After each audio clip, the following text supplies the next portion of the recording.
train rolling, freight train rolling, freight train rolling, rolling on down the line.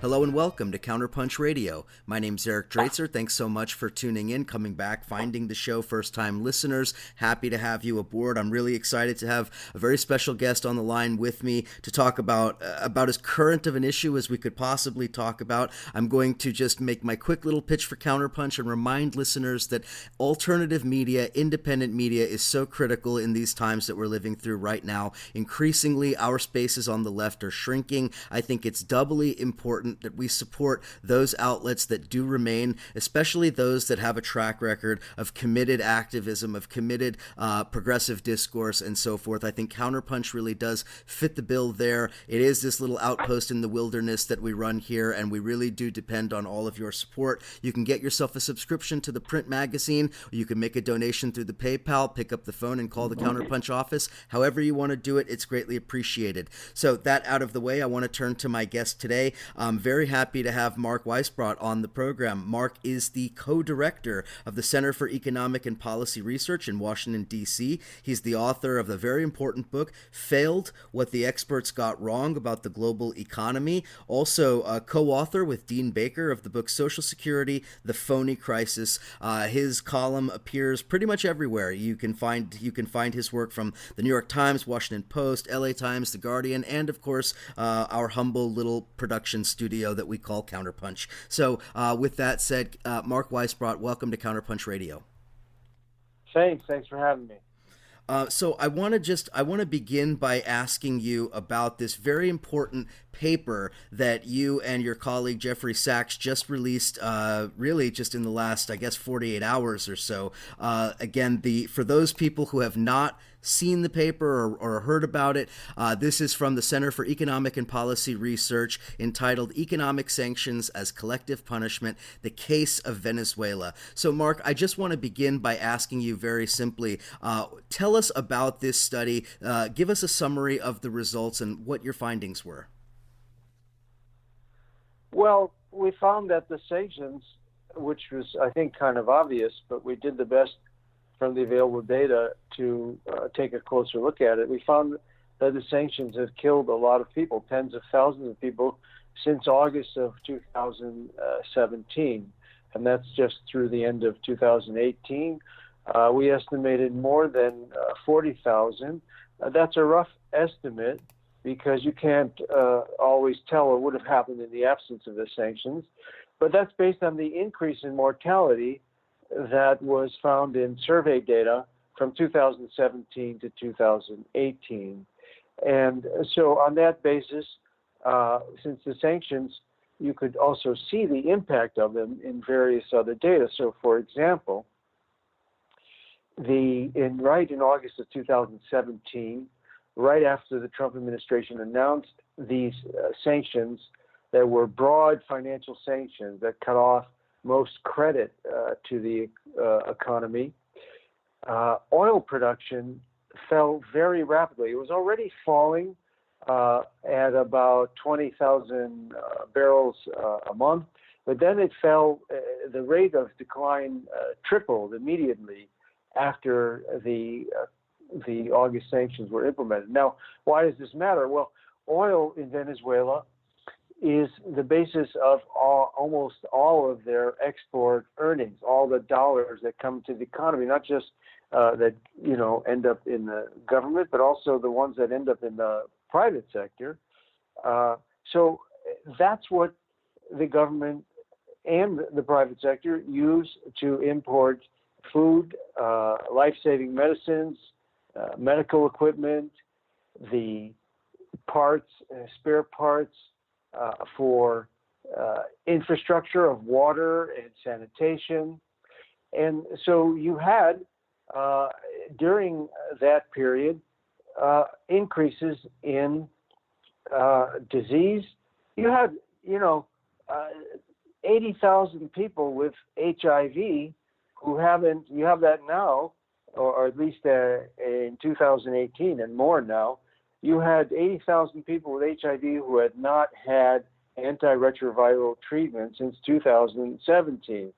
You have 16,000 people, this is all according to the UN, who need dialysis, 16,000 people with cancer, 4 million people with diabetes and hypertension. Many of them couldn't get and can't get insulin or cardiovascular medicine. So the causality is there. It's kind of obvious that if you cut off these essential imports, which is what this executive order from the Trump administration did, you're going to cut off necessities and vital inputs to necessary infrastructure, and you're going to cause people to die. And so this really shouldn't surprise anyone. But since the Trump administration, is pretending that the sanctions are targeted towards the government, and most of the reporting doesn't really challenge that. They do occasionally, but you have to really read everything to find it. Most people don't know that. Right, and I think that's one of the important takeaways, especially for people who are, the uninitiated on issues related to Venezuela, because the dominant discourse around this issue is that the economic crisis and all of the social ramifications of it is primarily an internal issue. It is internally caused, and when you begin to examine this, the crippling effect of these sanctions, you find that, in fact, it's quite the opposite, that it's really an external force that is attempting to use sanctions as a means of, what can we call it? A form of irregular warfare, economic warfare, a prelude to war, however you want to put it. It is warfare. Sanctions are warfare. And I want to emphasize that because, obviously Venezuela is not the only place where the United States is using sanctions. But, the economy was already in recession when those sanctions were implemented. And it already had high inflation, but not yet what economists would call hyperinflation, which is the classical definition is 50% a month. It wasn't that yet. So one of the impacts that the sanctions have is to prevent the government from recovering or prevent the economy from recovering and prevent the government from taking the necessary steps to get rid of the hyperinflation and to restore economic growth. So that's the other way that the sanctions kill people, because, with the declining economy, people have less income. The economy has less income for imports, and it just continues into a downward spiral. Now, the August sanctions weren't nearly as bad as what was imposed in January of 2019, January 23rd, when the U.S. government recognized Juan Guaido as what they called the interim president of Venezuela. That by itself caused a whole set of sanctions that most people don't even know. And it's kind of obvious, again, how that would happen, because if you recognize a parallel government, which the United States hasn't done really since World War II, when the Nazis, occupied France, and the U.S. recognized a government in exile. This is really an extreme measure, and without any, and of course it's illegal. Everything that we're talking about is illegal under international law, and I would argue under U.S. law as well. We can get to that. But when you recognize this parallel government, as the Trump administration did, that means that anything the government, any oil the government sells, the revenue has to go to Guaido. So the government, it's really imposing a trade embargo and more of a financial embargo as well. And the administration threatened other countries and, mostly their financial institutions, that anybody who did business with Venezuela any financial institutions would be themselves placed under sanctions. And to give you an example of how powerful that is, Russia is not, as you know, an ally of the United States, but the Russian state-owned financial institution, Gazprom, cut off the account of Venezuela's oil company, state oil company, PDVSA, because the U.S. threatened to sanction that institution. So, and then they threatened India as well to force them not to import oil from Venezuela. So this was an even more drastic embargo, and you could see the impact of that from the data on both oil production and also exports. So from January to February, we now know that exports fell by an estimated 46%,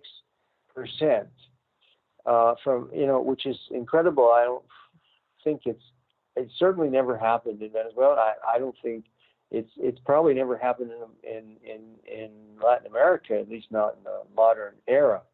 And you can imagine what this does. This is, again, cutting off nearly half of what was left of their ability to import all these essential goods. And that's what those sanctions did. They cut oil production by 36%. Those are official statistics from OPEC, So again, these numbers, some of them are estimates, some of them really aren't. And yet, you really have to search to find them in the media. They're there, but the news isn't about this. I want to ask you about the term that you put into the title of this report. The title of the report: "Economic Sanctions as Collective Punishment: The Case of Venezuela." And I want to zoom in, if we could, on this term "collective punishment," because, as you mentioned in your previous comments, Mark, the issue is that everything that the United States is doing here is clearly illegal by international law. And you mentioned that you believe it's also illegal under U.S. law, which I'd like to get a comment on as well. But the very nature of collective punishment is considered a war crime. I mean, this is enshrined in the Nuremberg Doctrine, and so the very idea of punishing the entire country rather than, say, the kind of sanctions that we've seen in other contexts, where sanctioning individuals, maybe the head of a bank or the president or whatever it may be. But this form of collective punishment, I think, exceeds what we've seen previously, and perhaps entering into uncharted territory. Yeah, well, it's not completely uncharted, because they've done this, in Iraq, for example. After the first Gulf War, they had sanctions against Iraq that were pretty severe, and there are various studies of this, but the estimates that I think are realistic are somewhere between 400 and 500,000 children died as a result of those sanctions. And then that's kind of the direction that Venezuela is going in if they keep doing this. And I just wanted to say that Madeleine Albright says famously that was well worth it. And so we have to wonder whether that's what Washington thinks about Venezuela these days. Well, they don't care at all. I mean, that's obvious. And in fact, it's not even, it's even worse than what you might imagine, that that the civilians are collateral damage because they want to hurt the government.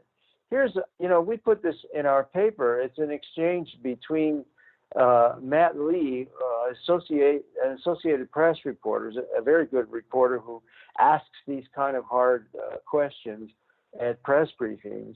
And he said to Pompeo, well, are you satisfied with the pace of the momentum behind Guaido and his leadership? Because this was March 11th, so it was almost 3 months, and they had expected to overthrow the government in the week of January 23rd, and then they came back a month later with their so-called humanitarian aid delivery, and that was supposed to provoke a rebellion in the military, and so on. And so he was saying, it doesn't seem to be working. And Pompeo, I'm going to quote this. He said, well, we wish things could go faster, but I'm very confident that the tide is moving in the direction of the Venezuelan people and will continue to do so. It doesn't take much for you to see what's really going on there. The circle is tightening. the humanitarian crisis is increasing by the hour. I talked with our senior person on the ground there in Venezuela last night. You can see the increasing pain and suffering that the Venezuelan people are suffering from. So he's really saying that this is going to bring about the end of the government, either through, what they've called for, a military rebellion or some kind of insurrection. So there really are, it's collective punishment to bring about regime change, and they're not really even hiding it. It's really unbelievable. Exactly. I mean, it really is. And one other thing I want to ask you about, it's been reported in a number of different publications that Donald Trump has kind of had a sort of a bugaboo about Venezuela from the very beginning. I believe it was Reuters or maybe it was AP reported an incident in the summer of 2017 where Trump was, I guess, livid and demanding, how come I can't just invade Venezuela? And apparently at the time, Secretary of State Rex Tillerson, Mr. ExxonMobil himself, and former National Security Advisor H.R. McMaster basically had to talk him down and kind of had to be, imagine, the sensible people in the room. And now you have these war hawks like Bolton and Elliot Abrams, I mean, legitimate war criminals in charge of all of this policy, and we see the further escalation. So I'm just wondering, Trump has seemingly had this kind of nakedly colonial view of what to do about Venezuela. So is your take on it that this is really Trump's attempt at the oil, or is that simply a simple way of looking at it and that there's more to it under the surface? Well, it's a mixture. I mean, I think the oil is obviously part of it. Bolton said that openly, and Trump. Trump in the quote that you were referring to, I think he said something like, why haven't we had a war with Venezuela? They've got all that oil and they're sitting at our back door. And Bolton also said that it would be he actually said it would be very good for the U.S. economy, which is not really true. It would be good for certain corporations, but wouldn't make a dent in the economy. If they got to, if they were able to have access to Venezuelan oil. But I don't think that's the main thing at all. I would say that especially Bolton and Abrams, these people have a very broad strategic view of what they want from Latin America, and it's really to control the region. And they have they've been making some progress. They have the government of Argentina, the government of Brazil. Those really are very closely allied with the U.S. They have Ecuador now, and they've said openly that after Venezuela, they're going to go after Cuba and Nicaragua. And so they're serious they want to take even more than what they had before the 21st century. And really, if you look at, in some sense, it's very similar to the strategy that was under both Obama and Bush. It's just much more violent and aggressive. But those two administrations did fight the left governments in Latin America, in particular in South America, in almost every country where a left government was elected, as they intervened in various ways, sometimes very overtly, in the coup in Honduras in 2009, where Hillary Clinton wrote about it in her memoirs and said she actively worked to prevent the democratically elected president from returning to office. And you have other places where it was done very openly, the 2004 coup in Haiti, the 2002 coup in Venezuela. You have State Department documents that show the role of the United States. But in other places it was more quiet and it was more subtle, but it was still important. In Argentina, the U.S. government blocked loans under Obama. They blocked loans to the government of the Inter-American Development Bank at a time when the country really needed foreign exchange. So, and I could go through country by country, Bolivia, Ecuador, they did things in all of these countries. And so now they're taking advantage of, the relative weakness, because the international institutions that the left built during the first decade of the 20th century have been decimated. They had UNASUR, the Union of South American Nations. They created the Community of Latin and Latin American and Caribbean States, the CELAC, which was like the OAS but without the U.S. and Canada, to prevent the OAS from being used the way it's being used right now as a tool of the United States. And so you had all these changes, and they're basically in the rollback mode, and Venezuela is part of that strategy. And I guess to complete the narrative, or the explanation here, I don't want to oversimplify. There's also Florida. If you look at Rubio and Trump, those two especially, when they see taking Venezuela and Cuba and Nicaragua, they're thinking about the 27 electoral votes in Florida. That's one of their main strategic motivations, and maybe all those two care about. Although Rubio is ideological too. Trump is just more almost completely opportunistic, and so it's a mix of motives and influences. You have the Florida right-wing vote that they're looking for, but not just the vote, the money. There are rich people who are contributing to them from Southern Florida to the Republican Party for exactly this kind of operation. And in that sense, they don't even care if they win or not, or what kind of a mess they make, because as long as they can show that base that they're the baddest people on the block, and they're the ones who are really trying to destroy the left governments, that might be enough for them. Indeed. I know we're running out of time. I want to ask one other question. I had written a piece when much of this first began in January for CounterPunch that highlighted some of the other motivations that I think were kind of being lost in a lot of the analysis. And one of the ones that I focused in on had to do with a, I guess, little-known development in the last couple of years, which is that based on some of the loans that the Russians provided the Venezuelan government, Russia now controls a 49.9% stake in Citgo, which is the U.S. subsidiary of the state oil company of Venezuela. There are a lot of people in very influential positions in the United States that are fearful and nervous about that. And there was actually a consortium of, I believe, multiple billionaires and others who had come together. This was reported by Reuters, and essentially made an attempt to try to buy up that debt and push the Russians out and try to kind of, I guess you could say, extricate them from Venezuela in a financial sense. And so I wanted to ask you, how much of what we're seeing is also a global geopolitical move, particularly with respect to Russia?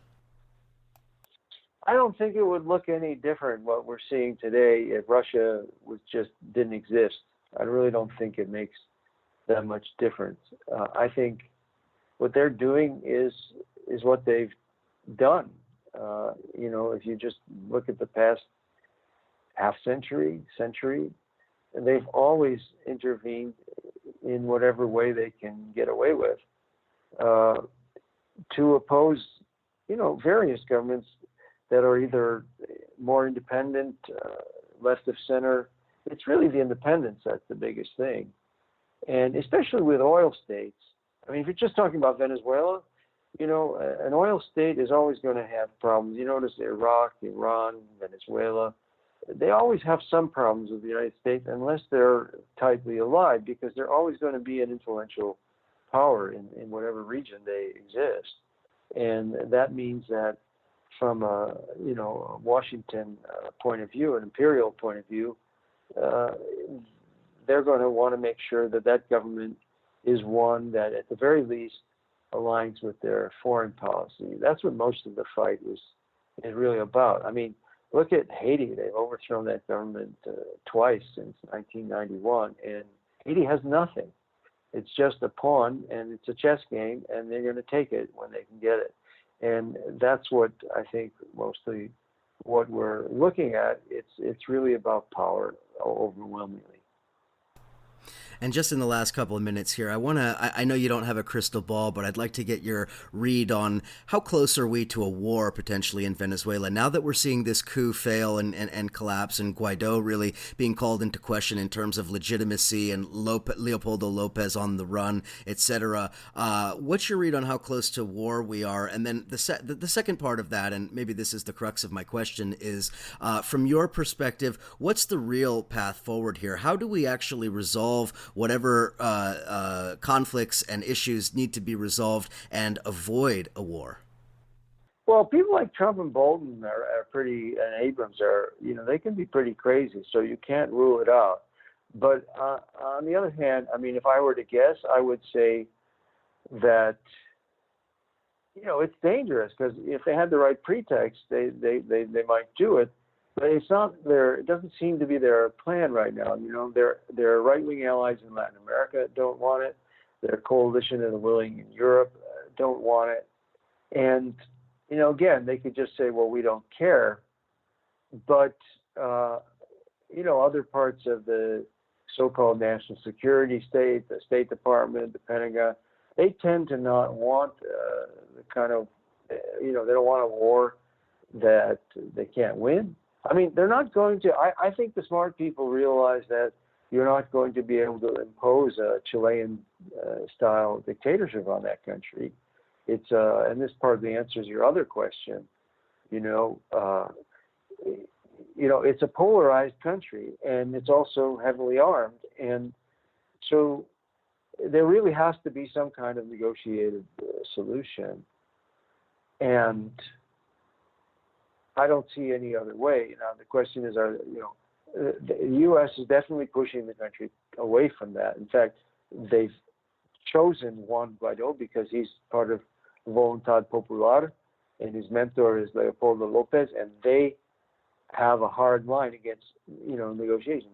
They say no negotiation. When the Pope offered to intervene, they said no immediately, and the Trump administration said no because they're working together, and that's why they picked them, because they don't want any kind of compromise. They want their chosen people in power, and that's what they're fighting for.